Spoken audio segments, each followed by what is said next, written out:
with a good friend of mine. And of course, I had to challenge him on his breakdancing skills. So before I bring up Mr. LA City Councilman Eric Garcetti, I'm going to share with you my pop locking video with Mr. Eric Garcetti. Louis?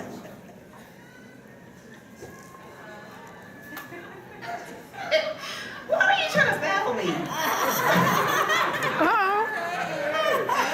What, he got skills? No, he got skills. Okay, I was trying. Ladies and gentlemen, LA City Councilman, Mr. Eric Garcetti.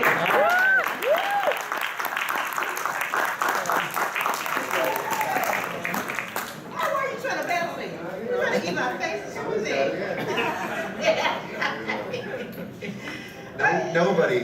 Nobody wants to see somebody in a suit breakdancing. Can we all agree on that? Yes. I should have had some paper cardboard so you could spin around. How you doing? How Good. Doing great. Thank you everybody for being out here, by the way. I appreciate you all. I know your day has been packed as well. How's the campaign trail been for you? It's been great. Today we had South LA neighborhood councils. We had a little forum. We just went to Baypack, coming here. There's never fewer than probably 15 events a day.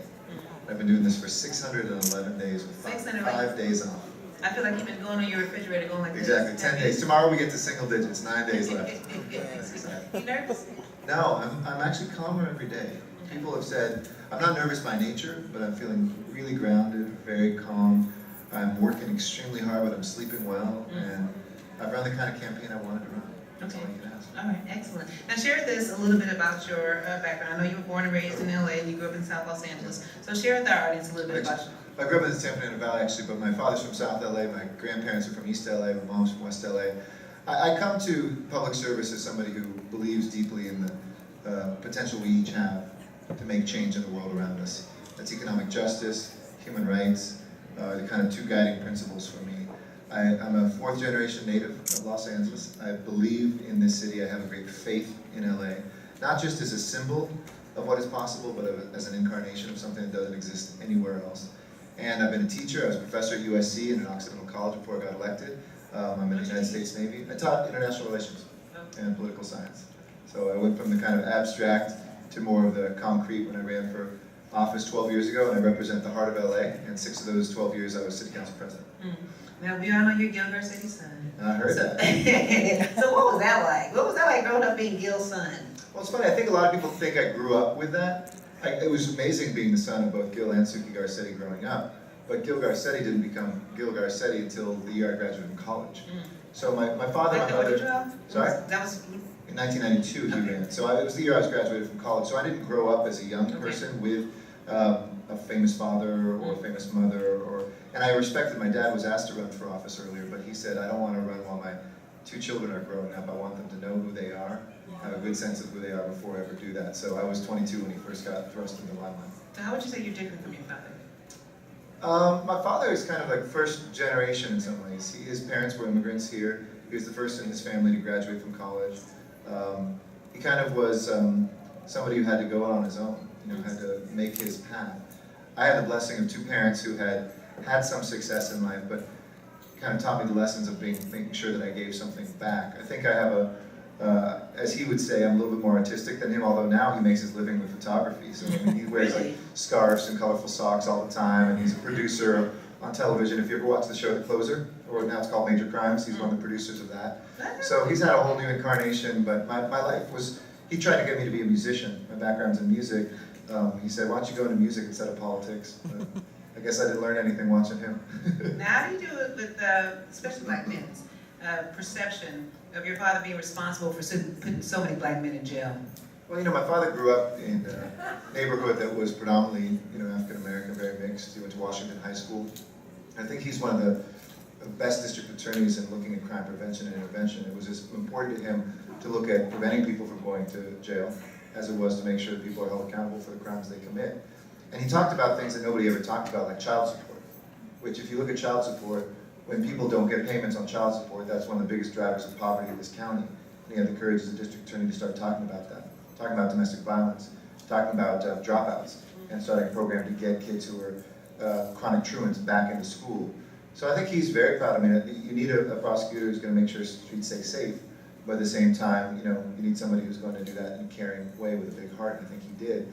It's funny when we go out around, you know, I'm sometimes like, people come up to me like, hey, I know you're Gil's son. You put me in jail. Or you made me pay that child support. But they never necessarily hold against me.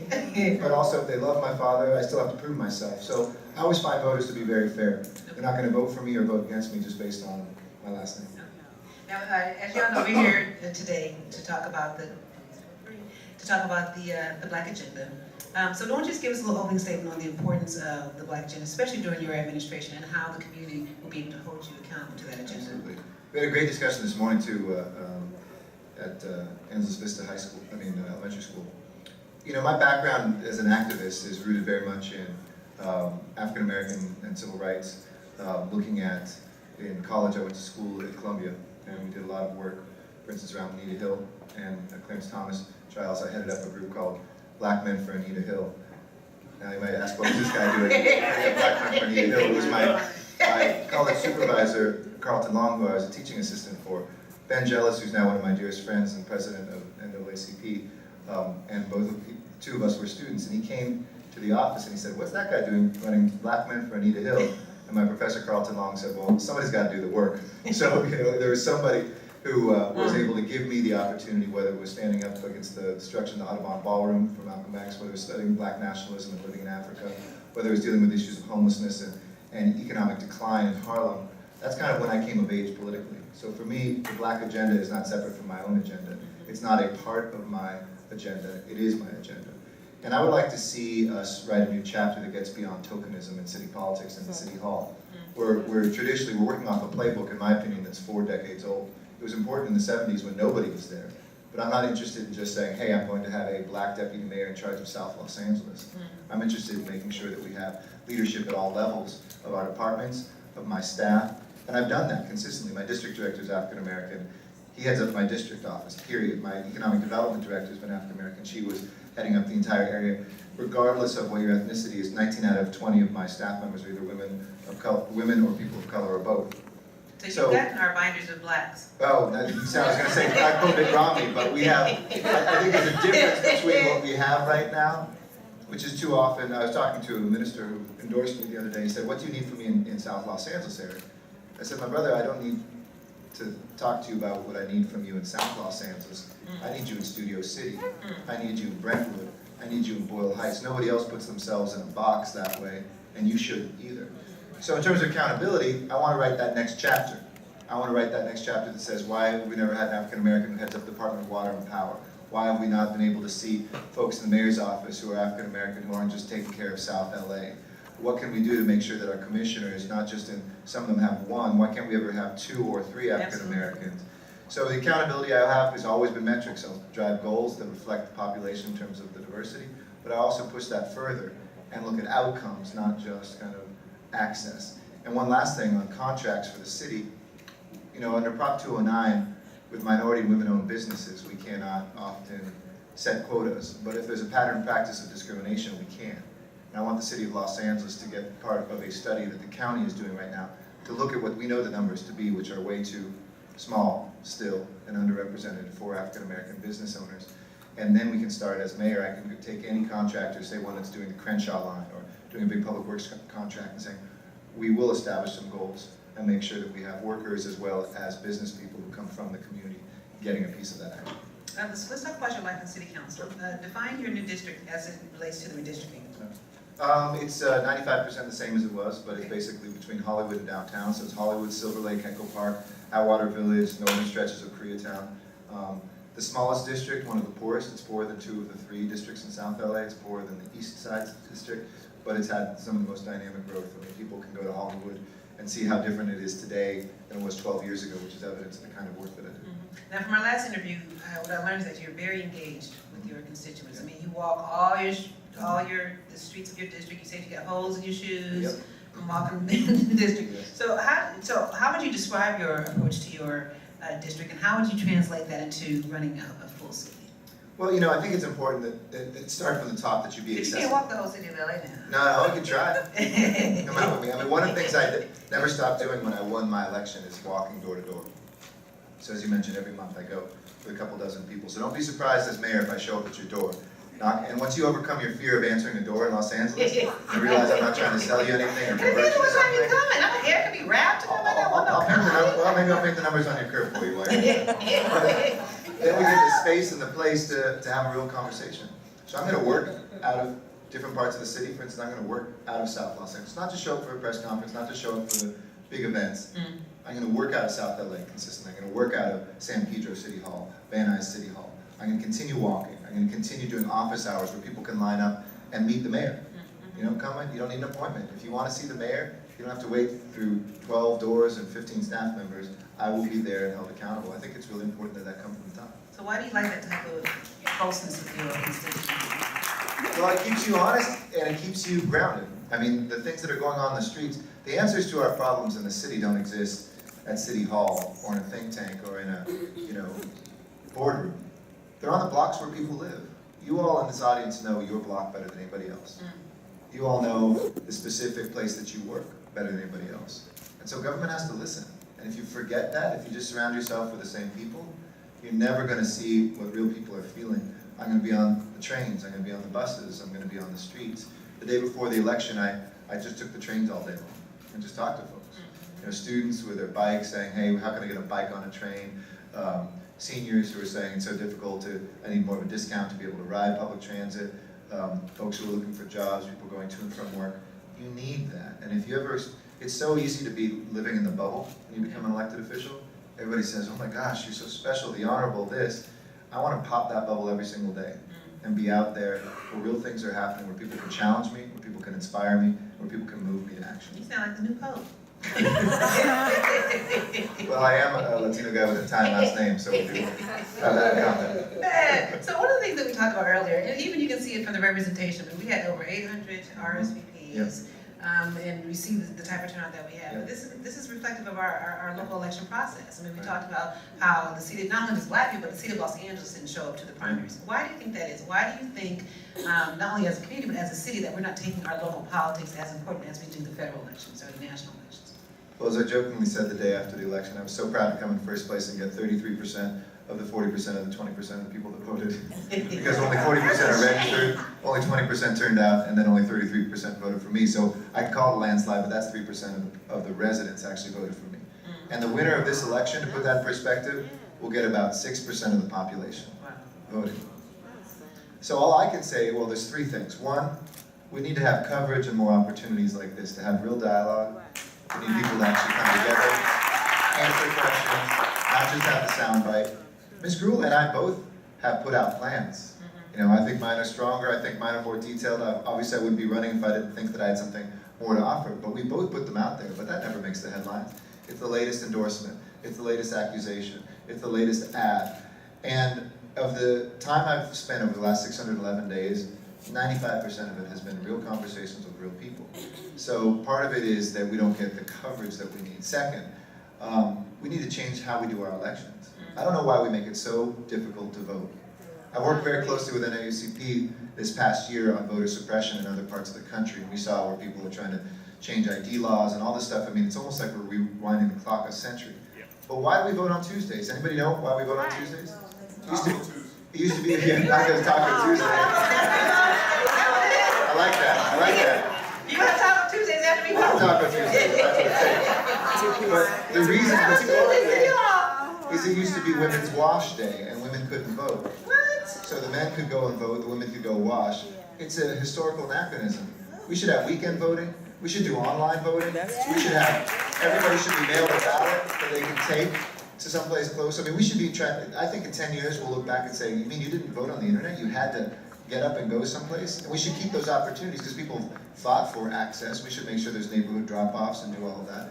But we should be boosting it up to 80, 90% instead of 20%. I mean, 1/3 the people that voted for president voted for mayor. And what's more important to your daily life? Who's in the White House or who's here on the streets you drive on, the economy that you're a part of, the air you breathe. And I'm very proud that we re-elected the president. I was his campaign chairman in 2007, 2008 here. I worked hard, went to 12 states. I'm so glad we re-elected our first black president in November. That was an amazing accomplishment, but trust me, this is a more important election. It's your daily life, and we have to be making that case. Now you mentioned your boy Barack, and he's actually the one who actually encouraged you to run for mayor. Why? He said, when we talked about some opportunities in Washington, he said, look, if your heart says run for mayor, you have to run for mayor. Because he wanted you to come to Washington, didn't he? He did at one point, a couple of years ago when I was right about to make the decision about whether to run for mayor. And he himself, the President of the United States, said, look, this is a tough place to get things done, talking about Washington. In some ways, I think this is a more powerful post to make change in the world. Because things are so broken and so partisan that, you know, the moment he's reelected, the other side is like, how can we defeat him? Instead of how can we help our country move forward? The media the next day wasn't saying, how do we come together as Americans to solve our problems? Like, who's going to run in 2016? I mean, can we just at least have a year or two working on things before we talk about who comes next? We live politics too much in the future and too much in the distance. We need to live politics here and now, in this auditorium, this moment, this group of people. This is the most electric and most important place to be. Absolutely. Now, I know it wasn't necessarily his endorsement that encouraged you to run. So what really made you decide to run for mayor? You know, I looked at the work that I'd done over 12 years, and a reporter asked me recently if I'm still idealistic. And I said, when I thought about it, actually I'm more idealistic. Because my 20s, the idealism that I had and things I did were rooted in a hope. Now they're more rooted in a faith, because I've seen change happen. I've seen a park get built. I've seen, you know, yesterday I took a tour, I don't know if you saw it in the LA Times today, of Echo Park Lake. $45 million, we had polluted water, we had dangerous park, we had no facilities. So the voters of Los Angeles voted for Proposition O, which I co-authored with Jan Perry to clean up our water. We got a tour, it's gonna open next month. It is 29 acres of heaven, I think is what the headline said in the LA Times today. I've seen the wetlands in South LA that came out of that Ms. Perry did. I've seen crime cut by 2/3, violent crime. It means people are living and walking the streets today in my district who wouldn't have been alive statistically. So what better job is there than to affect that sort of change? And it's the most accountable level. Sure, there's safer positions. I could run for state or national positions where you go and you do legislation and it has an impact. But here, if you don't fix that pothole, you're going to hear about it at the grocery store.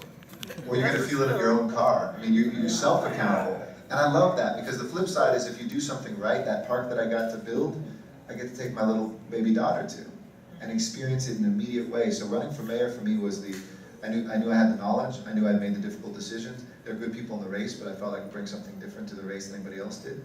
And you listen to your heart, your head, and your gut. If they say go, you go. Now, what do you say to those people who say, you know, he's a wuss, he's not tough enough for the job? Who said that? Come on. You raise that slob and you break dancing and fight. I know. I'm a trained naval officer. I think that to me, I was asked that question once. They said, some people say you're too nice. And I said, well, first of all, my mother would be really happy to hear that. Right. But secondly, never mistake niceness for the lack of a backbone. Because if you look at the tough decisions that were necessary, we mistake toughness for the guy who will go like this at a press conference and beat up on someone and then go away and never solve a problem. That's not toughness to me. Toughness is having the tenacity to go behind the scenes and do things like pension reform with your friends who are your fellow co-workers, but if you don't do that, a city's budget will go off the cliff. Toughness is going into Hollywood where after 3 decades of talking about its redevelopment, figuring out how to bring the business community and the residents together to say, we will build something at Hollywood and Vine that makes it transform from the butt of a joke to the place that everybody wants to go. Toughness is making sure that you can take on decisions like, what do we do with LAX? And not just saying, well, I need more information. I made a decision. And we're not going to always agree, but I guarantee you I'll be tough enough to always make the call. That's what you need from a mayor, somebody who can make that decision. My counterpart has not always done that. She hasn't been able to, she wasn't anywhere on pension reform, she didn't make a decision still on what is she for or against moving the runway to LAX and the impact of our communities. And I think you need a mayor who will be straight, who will be tough, and who can deliver, so, but I'll still be nice. And you guys are friends. Yeah. I mean, she's not your, you know, your opponent, but you guys, you know, how is it impacting your friendship?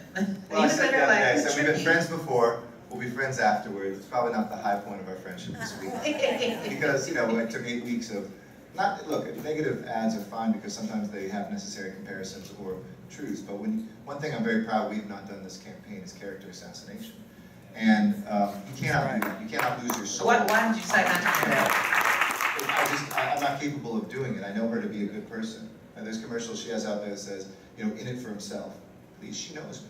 She knows I'm not in this for myself. These are long hours, I'm away from my family, I'm away from my friends. There's a huge personal sacrifice, but it's worth it because I know we can do good. I would never run an ad that says she's in it for herself, because I know she's not. She's also doing this for selfless and good reasons. And it's important for me to highlight her strengths and the good reasons why she's doing stuff.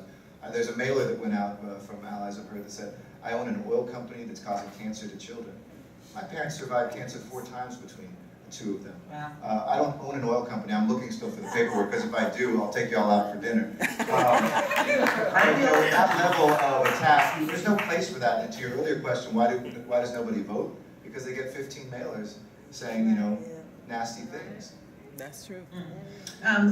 You have to be one of the most technologically savvy councilmen that I know. How do you plan on I mean, I know that your district, you use a lot of technology, a lot of social media, you have the site with the parking where you can find out if there's a parking spot available. Exactly. So, I mean, how do you plan on dealing with the digital divide in South LA? I mean, I can go to some of the communities, and my phone will drop, and I got AT&T. So, you know, how is it that we can go into some of our black communities and not have not only the digital divide, but even have our kids up to speed on some of the technology? Well, I don't think this is too ambitious of a goal. I don't want certain communities, South LA communities of colors, to catch up. I want them to leapfrog. Because that's too low of a goal to say we should catch up. I want to take, for instance, Silicon Beach, which is happening in West LA right now. It's all these startups of new internet companies, digital information companies. I'm talking to my friend Yolanda Cookie Parker, who's one of the first African-American tech entrepreneurs in the city, about creating Silicon South, where we take the high schools in South LA, bring computer coding curriculum to the class. Because in the old days, you took shop class and hoped for a factory job. Now it's learning computer programming languages. The moment you graduate, even without a college degree, you're talking $70,000 a year programming in one of these companies that's bringing people from out of state because they don't have the workforce here. I want South LA to be known as the place where we're innovating, where we're bringing the young people up, who are creating the content, the new companies, teaching entrepreneurship in our schools. Why should we only have that in other parts of town? I want somebody to graduate, starting a company right here, be an African-American woman or a Latino male from South LA. And so for me, technology isn't just going to be something that's kind of an abstraction of better apps and the things that I've done. I want it to be something that's in the firmament of the streets of South LA. I'll close the question with this. Last night I was at a party in South LA on 35th Street. It was a fundraiser for me with 100 people. They're all younger than me, so they made me feel pretty old. They're mostly in their 20s and early 30s. And it was this beautiful old home where they have a fashion studio, they have a film editing studio, and they have an art center in the home. And it has become this hub where fashion designers who come from South LA are coming out of, filmmakers who come from South LA are getting trained, and where folks are coming through the community doing that content creation that is critical to technology. Technology is about content now, not about the gadget. It's about what the gadget helps you learn, see, and know. And we should be putting that here in the most creative place on the face of the earth in South LA. Today we are gathered today to talk about the Black Agenda, and what I'm using, in addition to the conversation. Are you going to present it to me? And how many pages? You've already got the BCCLA candidate covenant. And so I'm going to ask you some questions because it was addressed in our earlier conversation, as well as it was articulated. So for the audience, I am going to reread what I read earlier for the sake of the audience that just have arrived. The preamble, a portion of the preamble from the mayoral candidate covenant from the Black Community, Clergy, and Labor Alliance. They say here, we recognize the critical role the political